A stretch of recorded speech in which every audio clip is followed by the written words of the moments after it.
they all say. That's right, I'ma do this thing my way. Let's go. Been grinding hard on it all day. Okay, we work hard, then we all play. Yeah.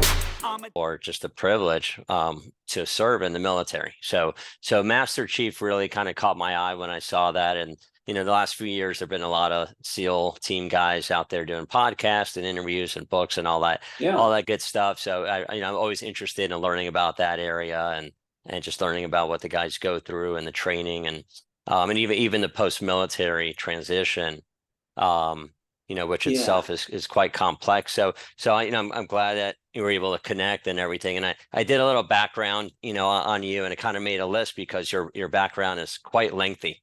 And so I just wrote down a couple of highlights, and you could correct me if I'm wrong in any of this. So you joined the Navy at age 17, which is pretty remarkable compared to, I would say, what 17-year-olds are doing these days. Yeah. 26 years as a SEAL, operating all around the world. You were in Central America, Bosnia, Iraq, and I'm sure much more different places around the world. Member of SEAL Team 6 for 14 years. Finished your military career as a Command Master Chief and Operations Master Chief. Went to work as a contractor and then government civil service. And had 37 years combined service in the country. So those are just some highlights. I'm sure there's a whole bunch in there as well. That's kind of it in a nutshell. Yeah, that's amazing. Well, thanks for your service to the country. Well, thank you. I appreciate that. Yeah, it's meaningful, and despite what's out there in the news, it's meaningful to us as Americans, to our family. Like I mentioned earlier, I got 2 little kids. It's important for them as well. And so I appreciate what you and your brothers have done over the years. So can you walk me through, because I haven't had the privilege of being in the military, what are, just generally speaking, what are the ranks one has to go through in the Navy to get to a Master Chief level? I mean, they're numeric, and but you also have a title, but they're E1 through E9, and everybody that joins the Navy, you start off as an E1. You're just a recruit. You go through boot camp. You go through the bare bones basics of learning how to be a soldier, airman, sailor, or Marine, or Coast Guardman, right? Or now Space Forceman. I'm still getting used to Space Force, but yeah, you're learning the basics. It's an introductory course to your service, is all that is. It's 2 months, maybe 2.5 months, depending on which service you joined. And you're just learning the absolute basics. And I always liken being a recruit or going through any basic course as like a brand new sponge, that dry sponge. And you start putting drops of water in it, and that's every little drop of information that is delivered to you. And at some point in time, that sponge becomes oversaturated and information starts to leak out, water starts to leak out, right? And so then when that person goes to their very first command out of recruit training, they have to relearn some things. And I think people take that for granted. They forget what it was like when they were a recruit. And so it takes reminding. It takes, just this continuous, reminders. And then that person gets a hang of it and they're ready to learn more. Their sponge, their brain, that human being that is now a service member is now ready to accept more information. And that's how you develop. And while you're developing, you're also progressing up the ranks. It gets a little bit farther between as you start to make rank. Some individuals make it faster than others. And I think it all really depends on what your skill set is, what your position within the military, what is your occupation, right? Yeah, and so the Command Master Chief and the Operations Master Chief, what's the difference of those two, and how many individuals were under your command at that time? So as a SEAL Team Command Master Chief, you've probably got 250 people. And that's a combination of officers and enlisted. Majority is enlisted. And then as you progress up to the next level, for me and within my community, is a group level Command Master Chief or an echelon Echelon 3 is what we call that. So a SEAL team is an Echelon 4, a group is an Echelon 3. You then have multiple teams underneath you as a Echelon 3 command master chief, a group master chief. So you could be group 1, 2, it goes on and on. So at that point in time, you've also got other command master chiefs that are responsible to you, and it's less individual management and more of team management, if you will, right? So you let those command master chiefs do their thing at their command at each one of their SEAL teams, and then you kind of step back a little bit and you're more in an observation mode, and you're doing command level, large command, major command level things, policy, stuff like that. So Yeah, interesting. And you're always helping out. So what you are is you're that conduit to your commanding officer, whoever that may be. You're that conduit between, him and what we call the wardroom, the officers, and the enlisted community. Did you like that role? Because it sounds like you're trying to meet the needs of the men on the ground. You are trying to meet the needs of the men on the ground, and sometimes you can be successful, sometimes you're not, and sometimes it's not really. If an individual is worried about what their popularity is with the troops, you've already lost, because it's not a popularity contest, not one bit at all. Did I like it? I loved being an Echelon 4, a team level command master chief. I loved doing that. That was good. There was highs and lows, more highs than there were lows. Then when you get to the group level, my group command master chief position wasn't quite as good an experience as it was being at the team level. I know there was plenty of my peers that had a great group tour. They had a great team tour, and that's how they left it. When I left the group level and went to BUDS, I actually went to be a phase master chief, and it was a number of rungs down below the command master chief level, but I loved it. I knew I was on my last tour, if you will, of being in the Navy, and I still wanted to do something meaningful. I could have gone to headquarters and sat behind a desk and just shuffled paper or typed out whatever reports and whatnot, but I didn't want to do that. I loved being at BUDS. So my phase master chief tour was interrupted. I went to Iraq for 6 months, came back home, and they decided a good fit for me would be in operations at that point. And that's when I was really at the downhill slope, ready to retire. And all that was just day in, day out management, helping the operations officer and helping out the greater team, the command, just manage day-to-day stuff is what that really was. Yeah, and that was good too.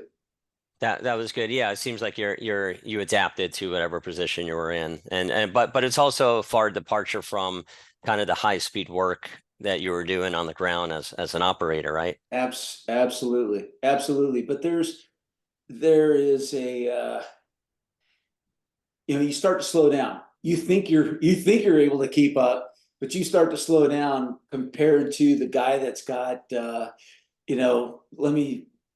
guy that just got the SEAL Team 6, that's got 6 or 8 years in the teams, he still might even be in his 20s like I was. And there's no way in hell you're going to be able to keep up with that guy. And, those responsibilities that those operators have compared to what, the responsibility that Master Chief might have, that like with me, with my time that I had in, 25 years, 26 years at that point. I wasn't going to keep up. Yeah. That makes a lot of sense. So when you were 17, how did this happen where you joined the military? Was it just something that your family members have done for years, or is it something you just kind of decided on your own that you want to go, be a soldier? Right. My dad was in the Air Force, and he was right between the Korean conflict and Vietnam, and he joined right out of high school. He joined when he was 19. Right when he turned 19 years old. His uncles, 4 of his uncles had served during World War II, the Army Air Corps, and the Navy. So that was pretty much it. They had 3 in the Navy, 1 in the Army Air Corps. The one that was in the Army Air Corps was actually a B-24 turret gunner and radioman in the belly of the aircraft. They had survived all of his missions. And the 3 sailors were in the Pacific Theater during World War II. One of them was lost at sea, missing in action, and then killed in action. They were sunk by a Japanese submarine. And the other 2 uncles survived their Navy tour, and they all came home. They all influenced my father on his decision to join the Air Force or join the military and serve. So, and my father was my influence as well. Yeah, so it was 17 when you entered. So so you entered through the Navy, and then how long does it take for someone to put in their request to go to Buds? I started, so at the time when I joined the Navy, it was 1981, and it wasn't like a clear methodology of somebody going to Buds. You put in a request sheet if you went to the fleet right from recruit training. I didn't even know about Frogmen or the SEAL teams, about Buds, until I was already in boot camp. And at that point in time, that ship started sailing, if you will, towards, my destiny of being on an aircraft carrier. So I kind of had to wait that one out, but I was still fortunate enough to have my request approved within my first tour in the Navy, my first hitch. So actually, I was really a big nuisance. I was like that mosquito that keeps flying around somebody's ear with my division. And but my chief was huge in the helping me get to that point. He supported my request, and this guy even monitored how often I worked out and what I was doing for my workouts, to get ready for Buds. And so he was instrumental in getting me, to that point. What was your class number in Buds? 124. 124. Okay. Yeah. Now does that go in order? Is it that the 124th class? Is that how it works? Okay. Yeah, So it is. But they tried to kind of change things a couple of times, try to get more classes through a year, depending on that demand for the numbers. And we're always fighting the attrition monster without changing the selection process. Because the selection process works, and there's highs and lows on class numbers, and the attrition rate, and it really doesn't matter if there is a bit of a factor when it's a winter class compared to a summer class, but we've also had summer classes that graduated extremely low numbers. So what they tried to do was actually compress the average. The average has always been, over time, 5 classes per year.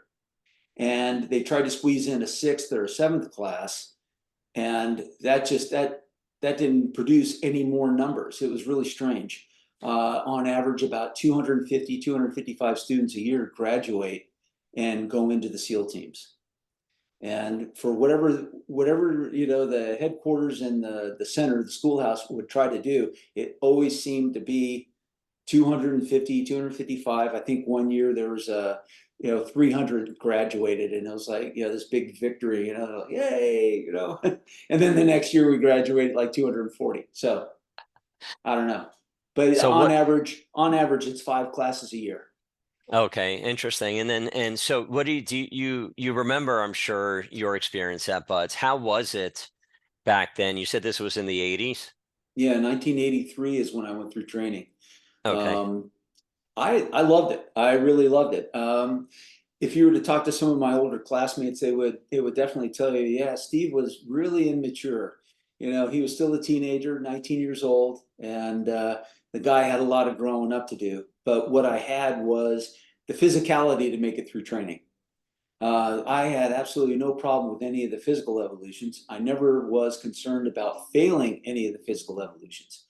For me, it was like when I got into dive phase, I was not a good student in school, and it was a dive physics. And I had never even touched physics. I'd never read physics until I got to Buds in second phase and was introduced to that. And I had a mental, almost or I just had this big lapse in my education that did not help me whatsoever. So I was tutored a lot in second phase, getting prepared for those exams, the actual academic exams. Academically, I was terrible when it came to things like that. When I got to third phase and came to explosives and explosive calculations for the proper size charges and things like this, I did great. I don't know what it was. It was just the dive physics that just really kicked my butt. Yeah, But it's always surprising how there's a physical requirement for SEAL team members, also the mental requirement, which probably even is more important than the physical. But also I noticed, over the years of just watching different podcasts and speaking with different members of the team, SEAL teams, is that there's also a certain level of intelligence that an yeah, average operator has to have. Um, yeah. and that's what they also measure and evaluate when folks are going through buds and all these other evaluations. So is that something on the academic side that you were kind of speaking to earlier, is that they actually have a certain requirement that people in the field need to be able to do certain calculations, they need to be able to communicate a certain way, and it's more the intelligence, not so much on the physical side? So the military leans kind of heavily on what they call the ASVAB test, and that's a combination of a lot of different skill sets on this test that they give you when you first enter into the military, and then with these combined numbers and averages of these scores, you come out with a number that's like 115 or whatever. I think mine was 115, and I met the requirement to go to buds intellectually, if you will. I don't know. Again, if they had maturity in there, I would have failed miserably. But intellectually, I guess I did, and I met certain requirements. And then also, it's not just math. It's your writing. It's your ability to understand basic engineering concepts. Things like this that apply to all occupations within the military.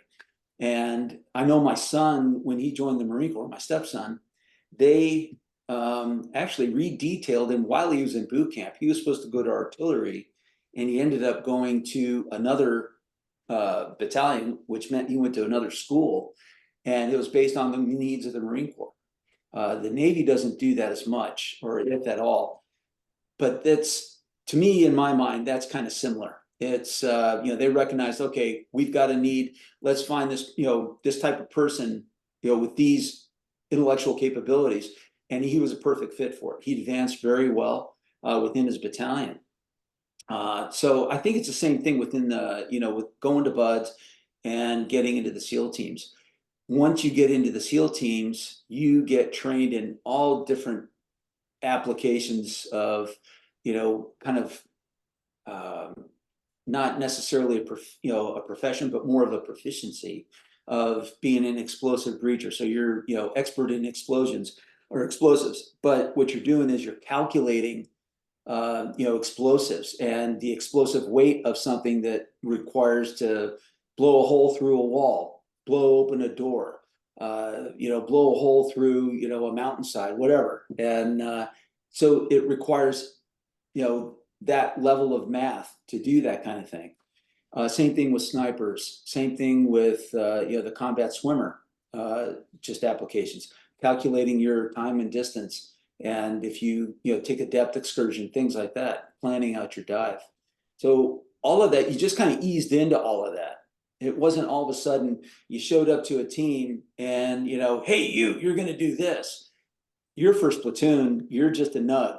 You're a sled dog, you're running around, and it's really up to your platoon leadership to kind of observe you, see what you're good at, and then kind of go, all right, this guy will do good as a sniper, or what have you. So that was, that's kind of how you find your way within the teams. So back then in the 80s and 90s, was there still a certain sense of secrecy when it came to the SEAL teams and the operations that were actually being carried out? Because right now it seems like everywhere you look, there's everything you could find out, that you want to know Yeah. about SEALs, and the individual operators, the missions they were on, what happened, who was there. Which to me is kind of surprising when you're working on, such high level work. So back in the 80s and 90s, was there still this whole veil of kind of secrecy and mystery of, what are these teams? What are they doing? Where are they operating? 100%. What changed was embedded media. So when media were allowed to accompany, like even you look at the invasion of Iraq or Afghanistan, and you got this reporter who's standing up in a Humvee with the wind in his hair, and he's got his, his earpiece in and his microphone, and he's like, "We're on our way to Baghdad," There went the secrecy. Secrecy was done. These guys filming from a hilltop or a sand dune or a mountaintop or something of a bombing, campaign that's kind of leading that tip of the spear of the invasion of whatever country it is. You see it now where reporters are on aircraft carriers and they're actually reporting on airstrikes, and that news is only less than 24 hours old. It's probably within 8 hours old, right? We didn't have that in the 1980s. The press weren't allowed to be embedded in anything. We kind of shed that with Vietnam, but even in Vietnam, the special operations units, the special forces and the SEAL teams, and Marine Recon, there wasn't press that went along on any of those missions. They weren't in any of the forward operating bases. Rarely, if ever, did you see a story about any of these units during Vietnam. So post-Vietnam, pre-Gulf War, there was this gap where we went right back into the shadows, back into the dark, and nothing came out. There was maybe the occasional book or an article, but that was really it. And you don't have to search that far or that hard to find the occasional article out of Life magazine or Time or something like that. You can find them. They're out there. They talk about this, but they don't go really deep into it. Yeah, it seems like today is completely different. So can't the commanding officers or whoever's in charge deny access to the teams? Yes and no. There are certain protocol that's followed, and the tier 1 units, the guys under JSOC, they do not allow access to the command, to the teams, and they don't even have embedded reporters on those missions. Those mission sets are considered still very classified. What you do get, though, is there's a kind of a happy medium or a compromise. And so it comes down from, the 4-star level or the secretariat level saying, hey, they are going to be embedded with X, Y, and Z units. And if Y or Z or X disagree, they have to, kind of submit a compelling argument as to why not. And then that'll get evaluated, and they might say, okay, well, embedded reporter, is going to be with Y and Z then. X, you're excluded from this. So I think really that's kind of how it goes. My last operational deployment in 2003, we didn't have any press coverage. We didn't have anybody. And that was great. And it's not like we, went rogue or anything like that. It was just one less kind of headache that you had to deal with. Yeah. So how was the transition from the regular teams to SEAL Team 6? What's the difference of the regular teams versus SEAL Team 6? And for you, what did you notice that the biggest differences were in terms of how they operate, how they carry out their objectives and everything else? Operational tempo and training. When I got to SEAL Team 6 in 1987, first off, you go through a 6-month selection process. So we had already gone through BUDS. You had already done whatever training you did at whatever team you were assigned to. I was at STVs. So I, drove mini wet submersibles, off of submarines and surface ships and things like that. I got to SEAL Team 6. So now there you are. Everybody is considered to be on a level playing ground, no matter what team you came from. And you now begin the 6-month training cycle of, basic training cycle. You're learning the ins and outs and the standard operating procedures of that command. And you either excel or you don't. If you don't excel at it, then you pack your bags and you leave. You go, to another SEAL team, back to another SEAL team.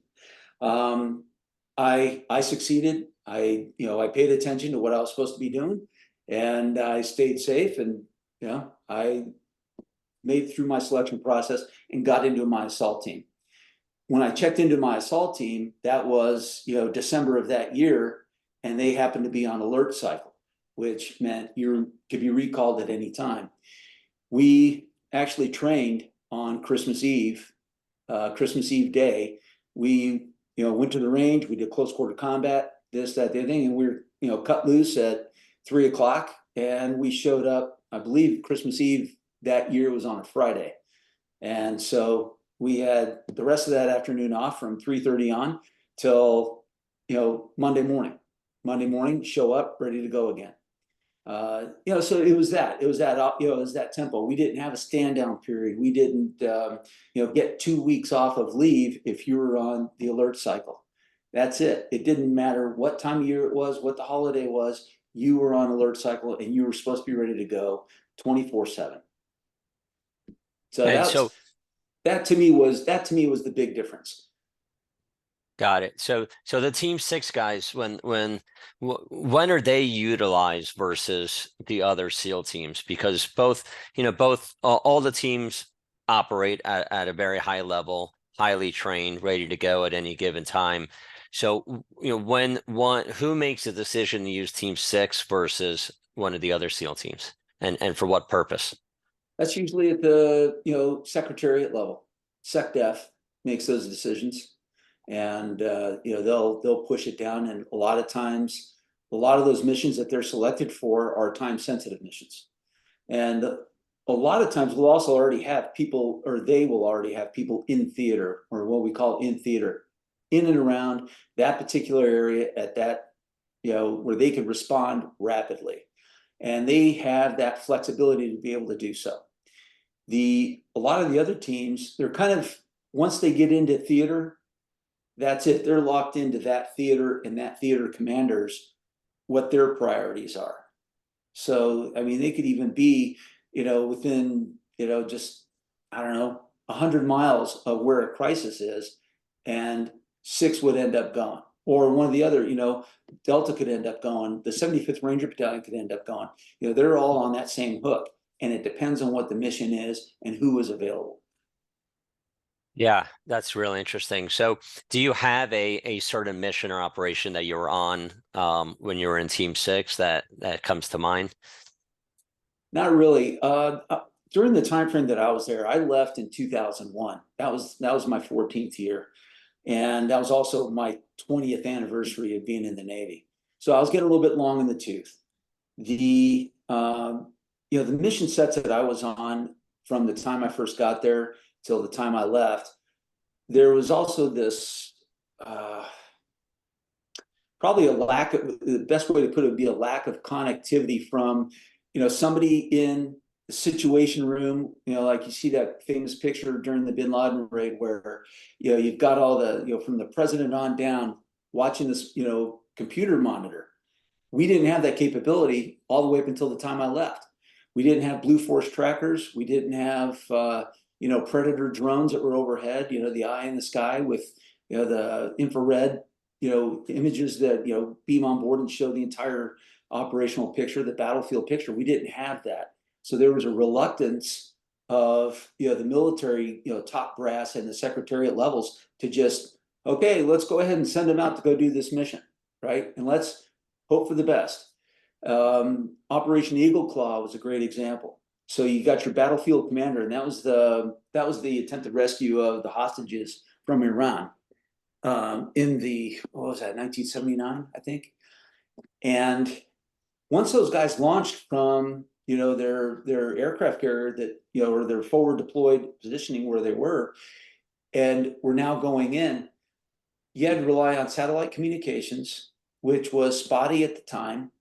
And you know, you had to go, it wasn't anything like what it is now.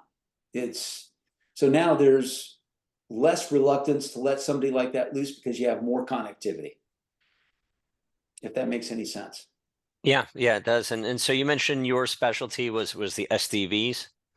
So I did STVs. I did 2 tours at STVs. My first tour when I first got into the teams, and then when that was my command master chief tour, was back at STV team, the same team I started at. I don't know if you want to call it a specialty or not, because at that point, by the time I got to Team 6, we didn't drive wet submersibles or anything like that. It was a completely different mission set from what I had done my first tour. Okay, so what are the STVs? Is that the SEAL delivery vehicles, the little submarines? Yes. Okay, Yeah. so can you kind of describe those? Because I've seen images of those in the past. You know, what exactly is an STV and how does it feel to be inside of one? It's a wet submersible, which means all it's got is it just has this fiberglass hull that helps keep it hydrodynamic, right? You know, kind of like aerodynamics, but it's in the water, so it's hydrodynamics.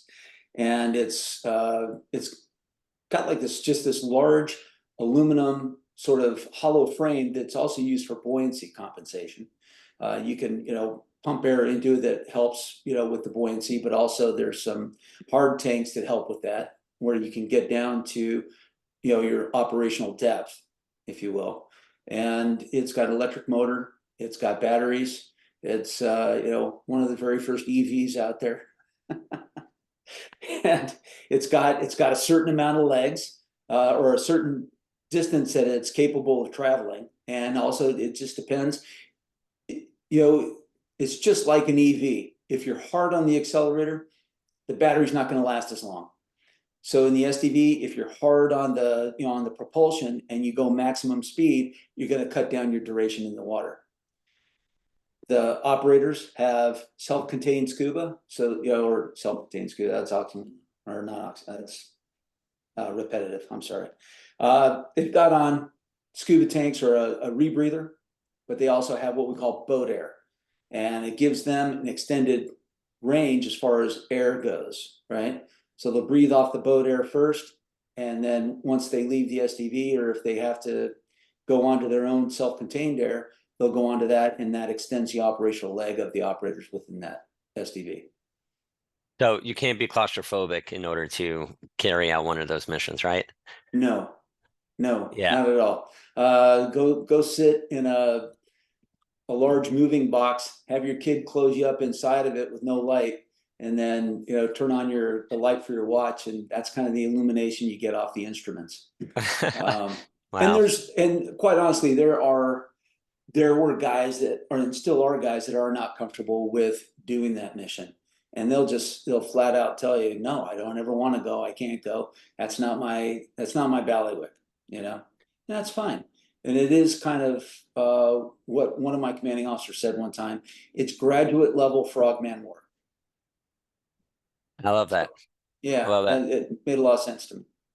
Yeah. So how was it when you were managing your fellow SEALs? How was it managing those types of personalities and just the culture? You know, once you went from being an operator to a leadership position, I would imagine, you know, it's a completely different challenge than being in the private sector when you're dealing with these types of type A personalities, these men who, you know, highly trained.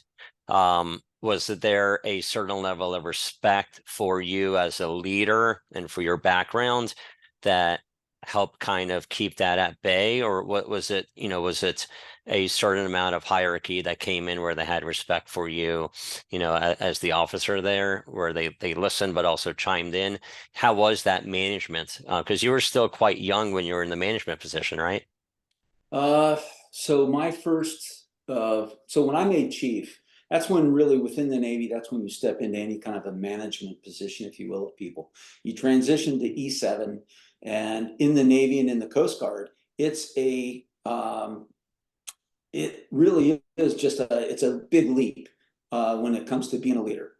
So that was at my, God, when did I make that? That was 12-year mark, you know, within my career. So then you become again, you start off in baby steps. And within my assault team, I was in charge of 10 guys, within my assault troop.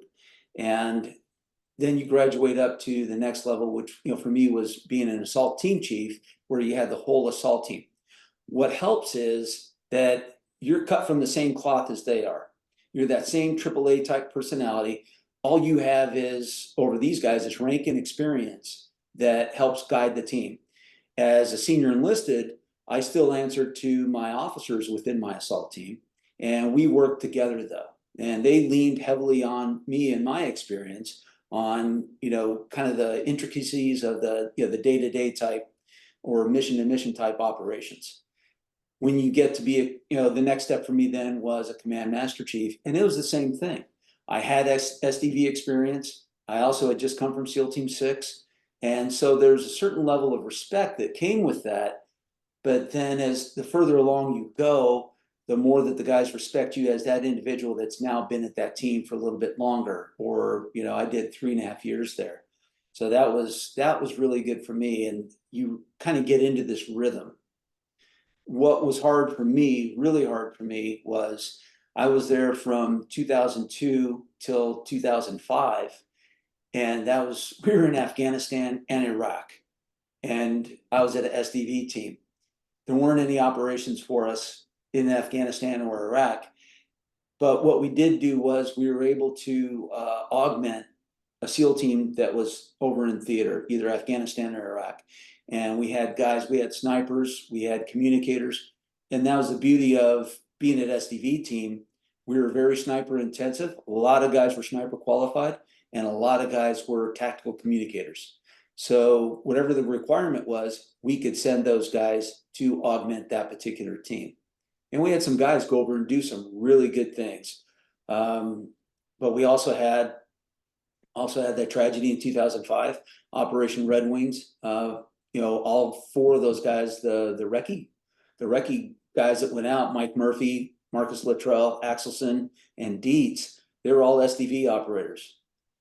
And I had some of my peers actually question me as a CMC of one of those teams.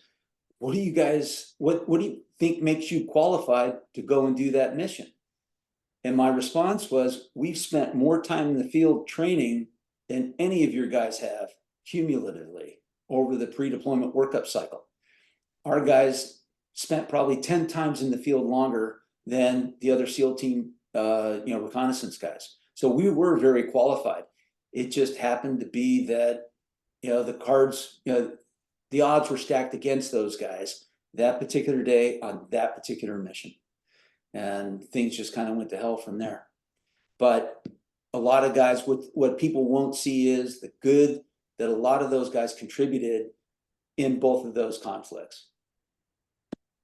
Yeah, it's and then the that reminds me of I think it was the subsequent tragedy with the 2 helicopters that went down for the SEAL team members. Yeah, in that operation. So right, that's SEAL team 10 was the quick reaction force. Yeah, that was very tragic, very tragic. Right. I think they were responding to Operation Red Wings, and then that was when it was an RPG that hit the helicopter. Yeah, hit the tail end of it, and the thing just exploded, and no survivors of that wreckage as well. So yeah. Sorry for your loss. That's the biggest tragedy in SEAL history, from what I understand. And up until Extortion 17, Extortion 17 was SEAL Team 6, Gold Squadron. Those guys and their enablers and the crew of that helicopter got taken out with 1 RPG hit. Again, it's tragic, but those guys were going in, they served a purpose, and they were going into, they were responding as a QRF, quick reaction force, to an operational element of 75th Ranger Battalion, going in to assist them in a raid where things have kind of gone sideways. So was there changes made after that? After that tragedy, and in terms of their operating procedures and protocols? I couldn't tell you at that time. When Extortion 17 occurred, I was no longer on active duty. I was working at the headquarters, but I wasn't privy to that kind of information. Yeah, yeah, that's that made the news obviously, and I think a lot of folks even outside the military were aware of what happened. So that's a tragic loss. What have you seen? If you still have your finger on the pulse of the SEALs of today, I mean, what are the biggest differences? Have you seen a big evolution and changes, either good or bad, of the SEALs of today versus back in the 80s and 90s when you started? Operationally, all the way up until the final exit from Afghanistan, a lot more operational time. There are guys that I know that have recently retired, that spent almost the entirety of their career. Every time they deployed, there it was a combat deployment. Whereas my generation, a lot of our guys, my first tour in the teams with STV team, I made 4 deployments, 4 platoons. Not a one of them was a combat deployment. And the same goes for the guys in the other SEAL teams as well. They were just non-combat deployments. And Panama came along, and kind of dumped out the bag from the East Coast teams onto that, that operation, Just Cause. And then the Gulf War happened.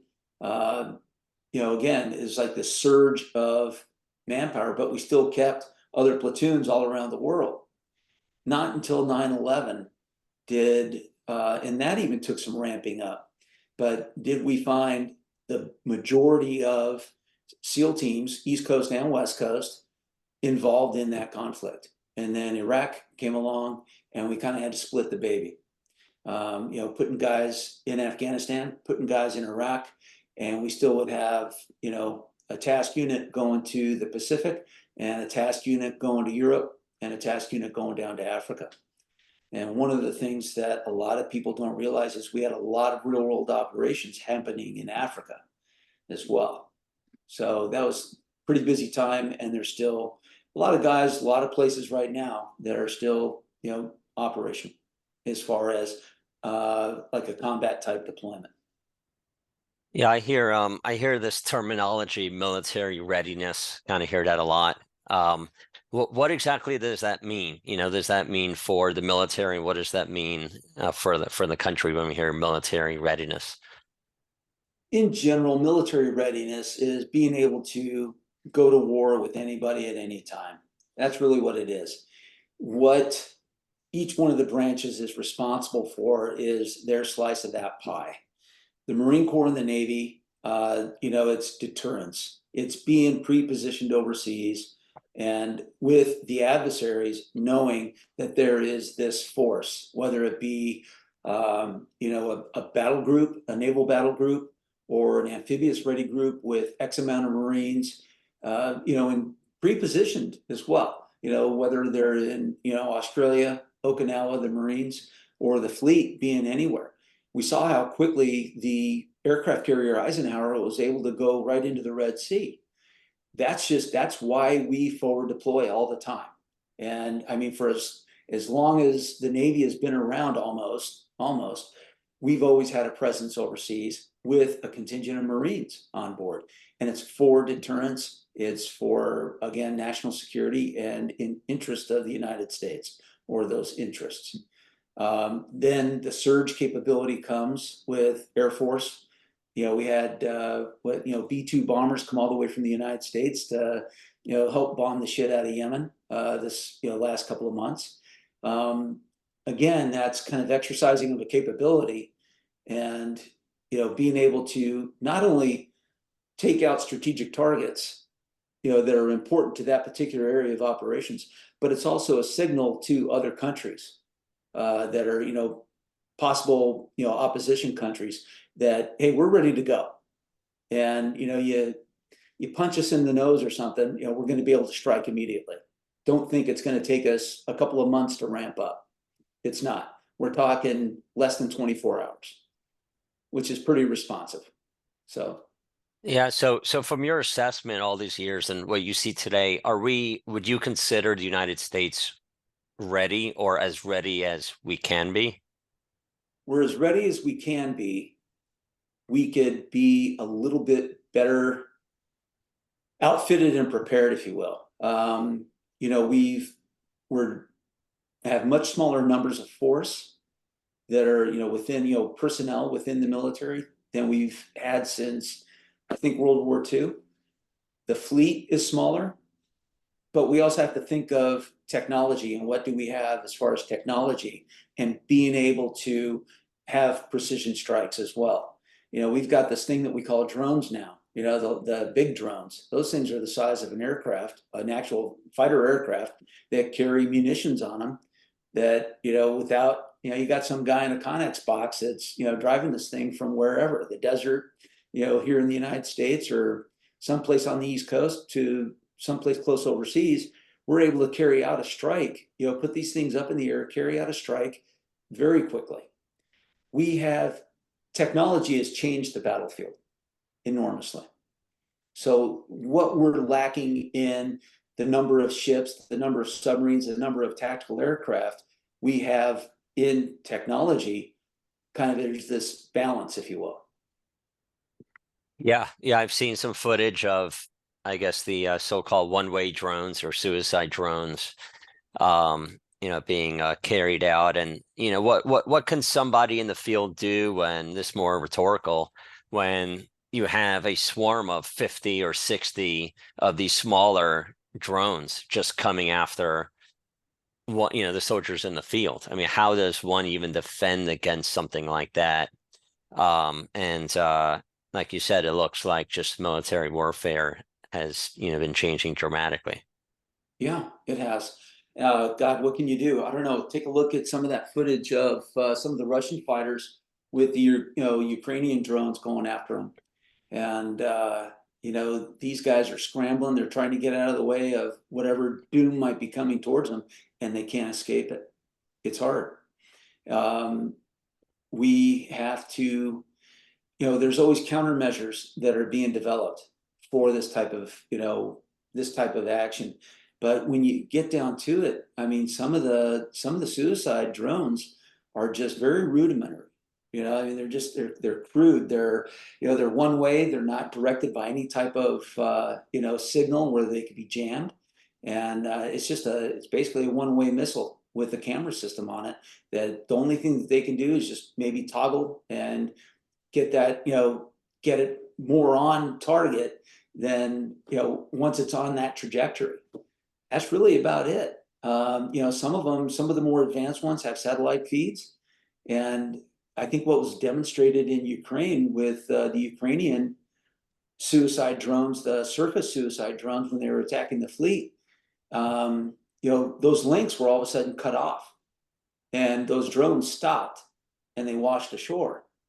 And that, you know, that's a kind of a, that's definitely a problem with technology. Whereas if, you know, they were controlled by a human being, but then at that point, what you're doing is you're putting the human beings into danger, right? If you don't have the human beings to sacrifice, but you think you have some technology that could replace that, you're always going to lean towards technology first.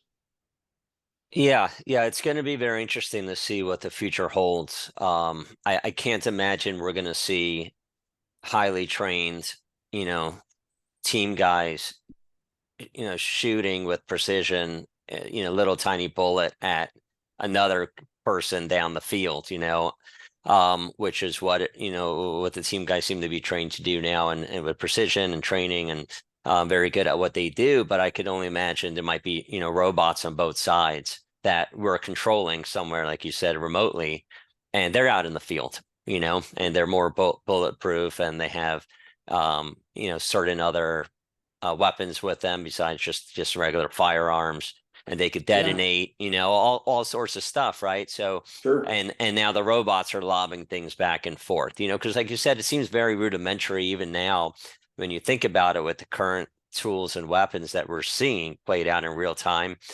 That you have an individual on one side, you have another individual on the other side, and they're trying to hit each other with these little tiny metal things called bullets, right? Isn't it? You know, it's when you think about it that way, and I fully support 100% our military and our guys. Sure. Yeah. And so it's interesting, and especially when, when you're listening to all these different stories of these tragedies that are happening to not just the team guys, all, everyone else in the military. Yeah.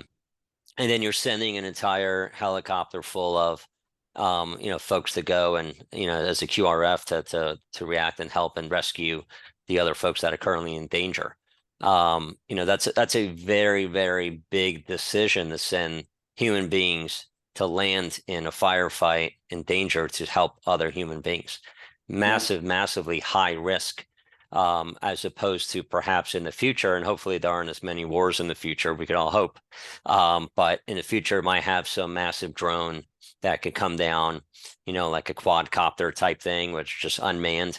And there's, ropes or there's whatever it might be, and people attach themselves to that if there's people at that time that are out in the field. And now they're actually, that's the QRF. Now they're actually, Sure. I guess exfiltrated out of there, right? So something where you're not putting human beings in harm's way, especially our soldiers. I can only imagine maybe the soldiers are utilized in the future for very precise missions where they're going after Right. an individual. It's more of assassination type mission, perhaps, where it's very quiet, where it's done without anyone else knowing, and that's when you send a human being out. So it's interesting to see how things are going to evolve, and from your perspective, from 40 years ago, when you started in 81 and put in the years of service. So I want to talk a little bit about your book, because I saw that and I came across it. It's really interesting. So it's called Walking in Mud. Yeah. So what is that about, and how did you end up writing that? I think it occurred during COVID, right? It did. It did. The theme around COVID really wasn't that wasn't my primary objective at all on it. I stumbled into the opportunity to write the book. So I had always been sort of I think in high school we called it creative writing. So that's what I'd always been kind of doing, was just for myself. And the more I talk about this, the more that I find that I've got other teammates that have done the same thing. I thought I was just kind of this weird nerdy guy that had retired and was doing all of this. And it's more or less, I think there's a lot of guys that are out there doing it because what they're trying to capture is maybe something for their legacy with their children. So their kids or their grandkids can understand what it was that they did or what they went through, or maybe, what did grandpa think about these sort of things, right? I was approached by John Land, he's my co-author. He was the writer for another book about basically survivors of traumatic events, traumatic incidences. And it was these other doctors that were putting this book together. John was the technical writer, or not tech. He was the guy that, kind of semantics and, these things, right? That's what he does for a living. He's a professional writer. He was given my contact information from an organization, and he contacted me and asked me if I would like to contribute to this.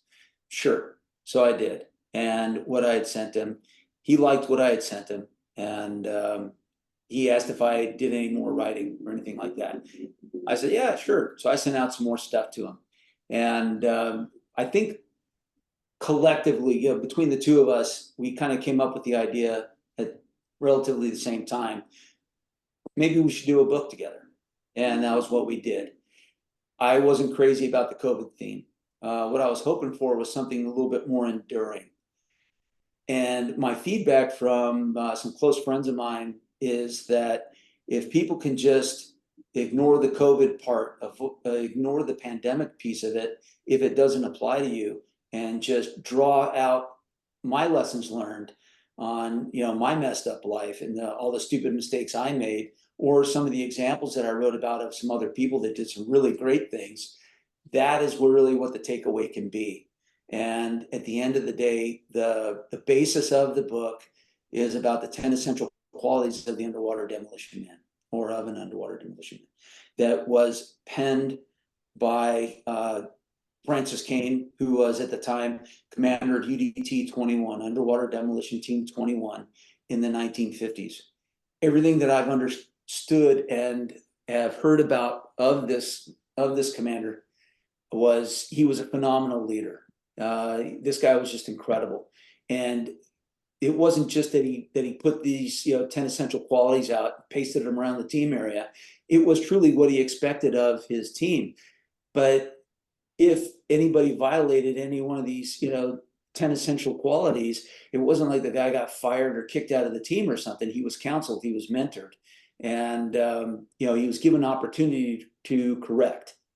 And I mean, even from officers to enlisted, that's what his approach was.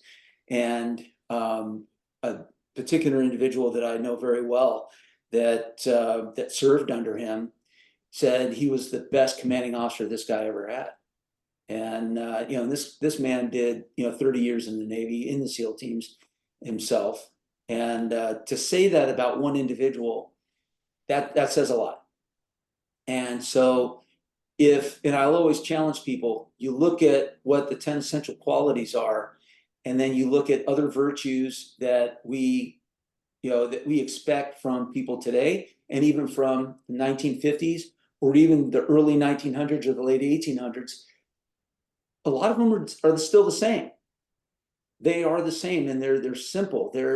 I've had people contact me through LinkedIn saying, "Hey, I'm pasting this around my company. This is what I'm giving to my managers to give to their subordinates to follow." And it's that, to me alone, is success. And I appreciate that, because that's really, at the end of the day, that's all I'm really after. Yeah, I went through the 10 essential qualities, and it's a must read, even just that part for everyone.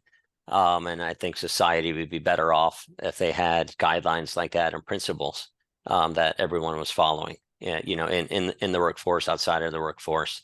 So I'm going to put a link to that in the description. Awesome. So everyone could grab a copy of the book. And what are you doing now? Are you working with companies? Are you doing consultations? Are you open to presentations and consultations and stuff like that?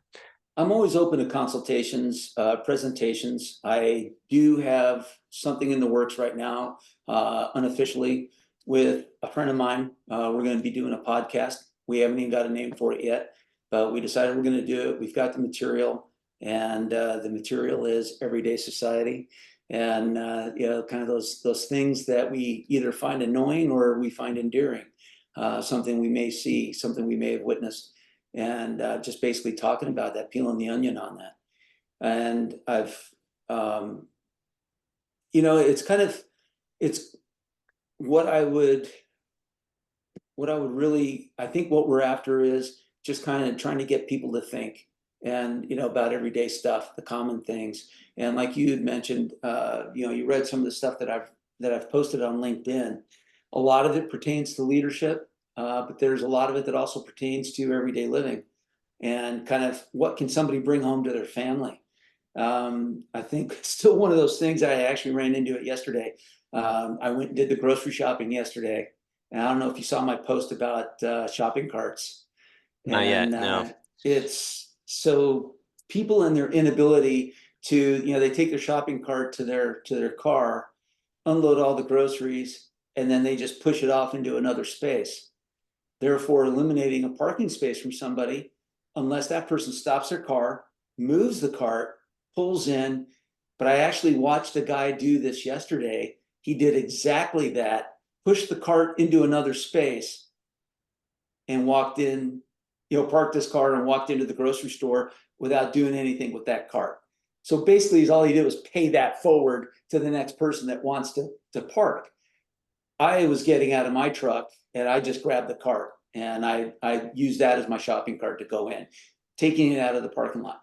But what I think the annoying thing to me is, or the pet peeve of mine is, they have these racks strategically placed all around the parking lot. And I think at any given point, any one of these racks might be 50 feet away from any parking spot, if not closer. And people just, all of a sudden, they get a case of the, excuse my French, but they get a case of the fuckets, and they're like, I'll let somebody else deal with this, and I'm just going to leave my car here. And that's just pure laziness. But what that says to me is something else about how they lead their life. and do they always leave a mess for somebody else to clean up, whether it be at work, whether it be at home? It's, it's just, you can keep on just turning the gears on this, and or as I say, peeling the onion, and you start to look into society and how people regard one another. They get annoyed at other people that cut them off in traffic. So what do? They ride that person's tail, and then eventually I'm going to get back at them and I'm going to cut them off. That's just a form of road rage, is all that is. Take a step back, and look at what you're doing, and maybe assess how you're leading your life, the things that you do. And it could be something as simple as, from here on out, go put your cart in the rack. That's right. Yeah, I think you're going to have unlimited content for your forthcoming podcast, because my wife and I talk about this all the time. There seems to be a lack of principles, lack of standards, lack of maturity, and it just feeds off of each other. Yeah. And there seems to be, no one or no third party or something there to assist society and the individuals here in America to help with that, to raise the Right. standards. There needs to be Right. role models, examples that could come from, let's say a president of the United States down, right? And when they speak to the masses, it could come to the other politicians, it could come to business owners, entrepreneurs. It could Right. come from, culture, right? It could come from Sure. songs, it could come from movies, it could come from books, podcasts, social media. But when all of those things I just mentioned don't seem to have proper standards or principles that they operate by. It seems to be the complete opposite of what I've learned of just reading and hearing about the SEAL teams and other individuals and organizations that operate and perform at a high level. What we see in society appears, in my opinion, to be the opposite, and it doesn't seem to be going in the right direction. So I think once you get that podcast up and running, I would love to include that in the description of this video, so folks could chime in and tune into that as well. Yeah. And kind of interact with you, because I think that's really important to focus on, and hopefully all of us as entrepreneurs can assist society and kind of bring that performance level up. Because I can't imagine in the SEAL teams, if you had 9 high performers and you had one bad apple in there, how would it affect the entire organization? Your objective, your mission set, everything else. We have had that, and it has affected the operational element.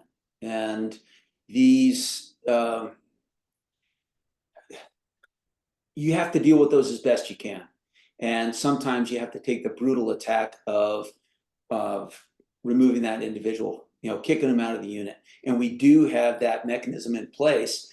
A Trident review board, the breast insignia, you pull somebody's Trident and they are no longer considered a SEAL. So we've done that. When I was a command master chief, I had the displeasure of removing 7 in my 3.5 years at my first team, but it was a necessity. It was something that we saw it as a mechanism that was the final straw. We tried counseling the individual. We tried a couple of the guys. We even tried moving them to another platoon, thinking maybe it was just the incompatibility among the platoon mates with this one individual. In one case it did work, but in the other cases it didn't work. And so holding people accountable, and some people have even said, well, that's really brutal, because you just took away this guy's, you just put an end to his potential livelihood or his profession. No, he put an end to it. We just showed him the door, right? I'm listening to an interesting one of the biographies. There's like 4 of them out there about Elon Musk, and I quite honestly I forgot the one that I'm listening to who it was written by, but it talks about Elon Musk and the troubles that he's having in each one of the companies that he's started, going to relationships with co-investors, relationships with his management. And in that particular case, when you're dealing with somebody with the kind of personality like Elon Musk, it's a very difficult personality to kind of, number one, understand. But number two, his expectations. He expects people to operate at the same level that he is at, 7 days a week, 24/7, kind of thing, right? And, hey, you got to be ready to come into work at any one given point when I call you. If it's a Sunday evening and it's your wife's birthday, if I call you, you have to drop her off and, come on into work. There were people that did that, but eventually left because they just could not maintain that level of commitment and that level of, what I would say op tempo, right? But what he didn't give any level of empathy either. And it's part of his, he'll tell you that it's part of his Asperger's that he's got, that is just, he has no empathy for people. But what he wanted to see out of people was loyalty, talking to the 10 essential qualities, right? He wanted to see loyalty, pride. When he took over Twitter, he didn't have that. There was no loyalty. The only loyalty that a lot of the people had to the company was, as long as I could continue my remote work or, these other benefits and come and go as I pleased, things like that, right? And he was talking about some of the people that were writing code, and some of them were only writing code maybe, 3 times a week. He's like, but I'm paying this person a full-time salary, and very well, as a matter of fact. No, I want people to work a minimum of 40 hours a week, and I want your butt in a seat here at Twitter doing it. And there was this big revolt, right? Because it went against the grain of what that culture was built around, but it was really not a very productive company if you look at it from a business model. I'm not a business major, but even I can understand that when you don't have people showing up to work, and putting in their time, to earn that paycheck, right? That accountability. I think that's one of the big things that we're lacking right now is accountability and people being able to put in the work. Yeah. Being accountable. I talk to my 2 young ones about being 100% accountable all the time. So it's extremely important, and that's true when things don't go your way. 100% accountability, and then also make changes. We've also got that at the top of our, on Capitol Hill. Yeah, that's right. People that aren't holding themselves accountable to their constituents, right? Or to the basic reason why they decided they wanted to run for office. And for some of them, it might have been 40 years ago. And they've been there ever since, which also goes against what the founding fathers intended, right? They didn't intend for these people to make a career out of, being up on Capitol Hill and making policy. And it's amazing to me that they, that they think an individual that's sort of taken this downhill slide in their performance, of their job, because they've been there for so long. And they're like, oh, but he's such a wonderful person, and he's done such a great job over the last 35, 40 years. It's like, no, it's time for that person to go 15 years ago, if not 20 years ago. You're in a high performer mode when you get into those positions. And if you can no longer be that high performer for your constituents, not necessarily for yourself, which a lot of them seem to be doing, then it's time for you to go back to the private sector from which you came. I would love to see more SEAL team members and other operators in Congress. I know we have a few already, and it would be great to see well-disciplined folks from the military transition into politics, and those with integrity, and all the other principles and elements that you mentioned in your book. And I think that would make a really massive change of what's happening in politics, and also the direction of the country. So I think that would be a massive change. And I think one way where we can purge out the corrupt politicians by replacing them, with folks who are the opposite of corrupt and selfish. So which to me is Yeah. exactly what the military creates, especially the special operators from SEAL teams, from Delta, and those other guys who are the tip of the spear. So Yeah. it would be great if there's some sort of way to get those folks in the positions of power, if you will, where they can make proper decisions. We talked about leadership earlier. I mean, that's a leadership position where you're making decisions not for yourself, but for the team and for the overall good of the mission. And that's Yeah. exactly how we should think when we're in politics. What's in the best interest of the United States? Sure. And you even see it at at the micro level, in local politics. And you'll see these people that all of a sudden, this earth-shattering report about how they were corrupted and took a kickback, or, some shape or form of just dirtbaggery, to keep it clean. And but then you look at the biography of this person, and they've never done really any other public service before then. And not that that should always be a prerequisite, but you begin to have that aha moment that this person's never been held accountable to other people for anything else. And, and even, I love the first responder community, the law enforcement, the firefighters, the paramedics. That's just another form of service that they understand, they get it. They're out there working for the general public, and it's a very thankless job. And I think politics is supposed to be the same way. It's supposed to be the thankless job. You're not supposed to get wealthy being a politician, although a lot of politicians leave as millionaires, right? And, people that don't really know or understand are like, well, they just get a great salary, and they're really good spenders, or savers, and they're spendthrift. No, that's not it at all. It's how does a politician that made a career? I mean, I was civil service.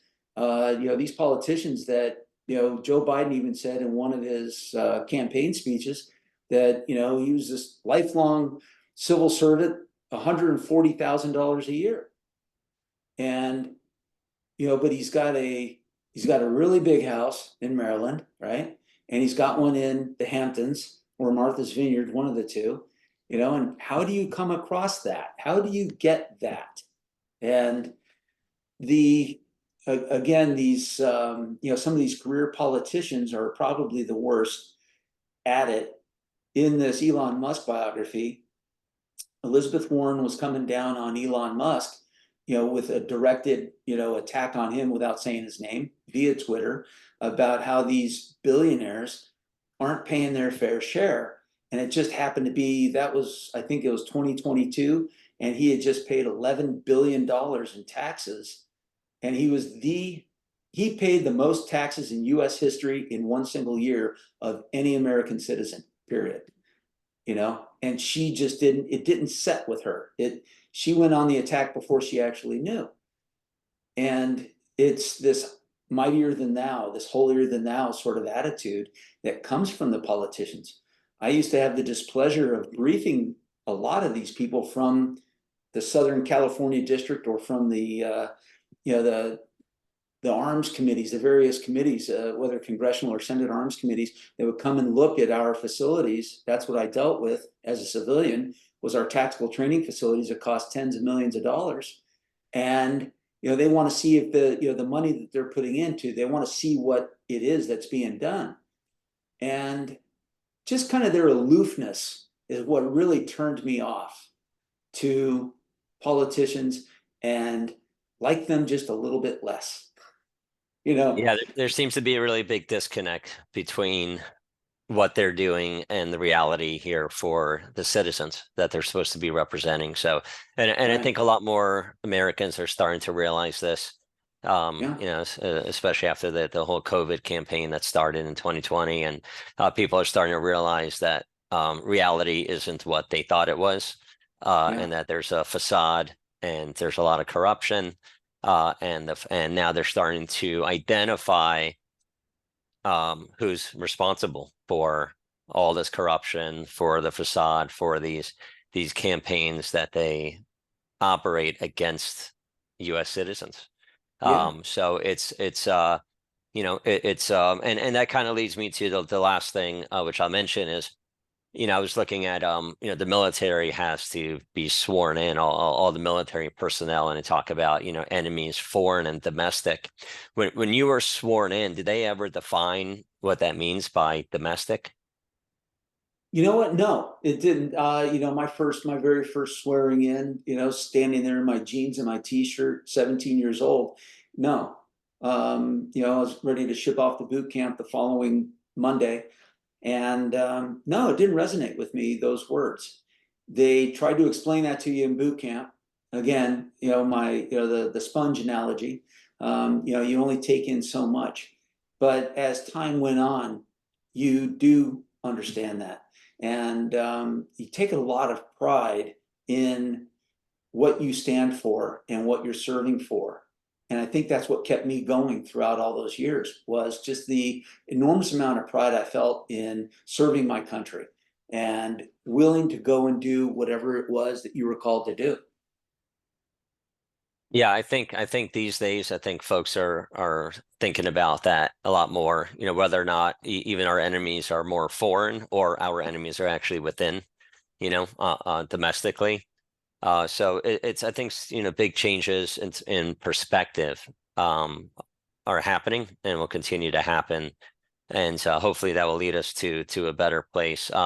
Final question is, how can folks get in touch with you? Gosh, LinkedIn is a good spot.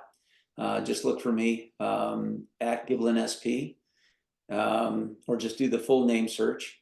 And I've also got well, I guess the only other way would be by email, but I would say, you know, yeah, my full email address, you have that, giblinsp@gmail.com. Okay. I'm not gonna give out my phone number. Yeah, no. Then you got your website, so if folks wanna follow you and grab the book, you also have your website, right? We'll put that in the description as well. Yeah, yep. So that's, oh yeah, it's Walking in Mud.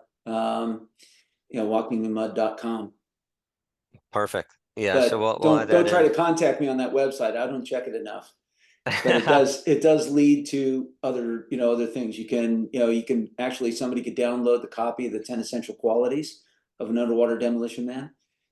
They can order the book from the website, or they could just go directly to any one of the online venues. I mean, Barnes and Noble, Walmart online, Target online, I believe, and also Amazon to order the book.